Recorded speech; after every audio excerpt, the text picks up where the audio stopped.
છું અબીરા. હું છું રૂહે ફાતિમા. હું છું રૂહે ફાતિમા. હું છું આણંદ રિદ્ધિ. અમારા પ્રોજેક્ટનું નામ છે સસ્ટેનેબલ ગાર્બેજ ફ્રી વિલેજીસ.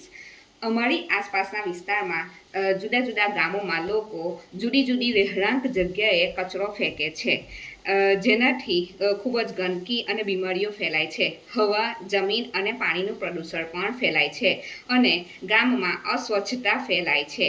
આ પ્રોબ્લેમનું સોલ્યુશન કરવા માટે અમે એક ડિવાઇસ બનાવેલી છે, જેનું નામ છે સોલાર લીટર ડિટેક્શન ડિવાઇસ. આ ડિવાઇસ એઆઈ સંચાલિત છે અને સૂર્ય ઉર્જાથી ચાલતી ડિવાઇસ છે, જેમાં કેમેરા, દબાણ, સુગંધના સેન્સર છે. જ્યારે કોઈ વ્યક્તિ આ સ્થળોએ કચરો ફેંકે તો આ ડિવાઇસ કચરાને ડિટેક્ટ કરે છે અને તરત કચરો અહીં ન ફેંકો તે દંડને પાત્ર છે નો વોર્નિંગ સાઉન્ડ આપે છે.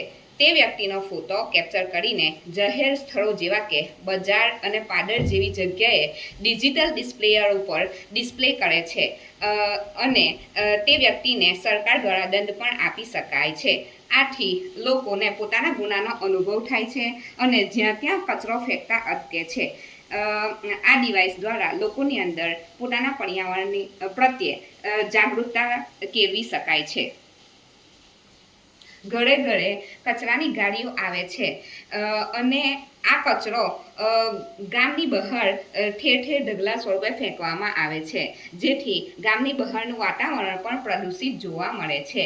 આ પ્રોબ્લેમના સોલ્યુશન તરીકે જુદા જુદા 15થી 20 ગામોના લોકોએ ભેગા થઈને એક ગ્રીન વેસ્ટ મેનેજમેન્ટ પ્લાન્ટ બનાવવો જોઈએ, એટલે કે બાયોગેસ પ્લાન્ટ, જે સસ્તો હોય છે. આ પ્લાન્ટ ગ્રામ વિકાસની ગ્રાન્ટમાંથી તેમજ લોકોના દાનમાંથી બનાવી શકાય છે.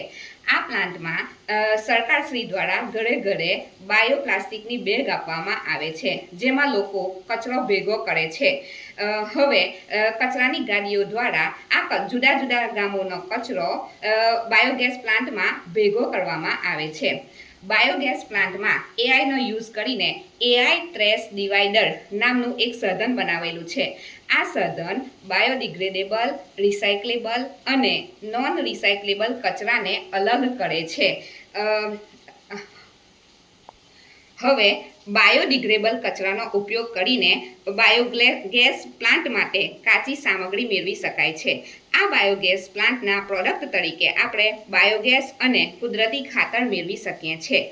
હવે રિસાયક્લેબલ કચરાને રિસાયક્લેબલ કંપનીઓમાં કાચા મટીરિયલ તરીકે આપવામાં આવે છે અને નોન રિસાયક્લેબલ કચરાને પણ આપણે વ્યવસ્થિત જગ્યાએ નિકાલ કરી શકીએ છીએ. જો આ પ્લાન્ટ યુઝ કરવામાં આવે તો ગામની અંદર સ્વચ્છતા જાળવી શકાય છે, ગામ માટે આર્થિક આવક ઉત્પન્ન કરી શકાય છે, તેમજ બેરોજગાર લોકોને રોજગારી પણ આપી શકાય છે. આપણે સસ્ટેનેબલ આ પ્રોજેક્ટ દ્વારા સસ્ટેનેબલ ગાર્બેજ ફ્રી વિલેજીસનો કોન્સેપ્ટ ક્લિયર કરાવી શકાય છે અને સ્માર્ટ વિલેજીસ બનાવી શકાય છે.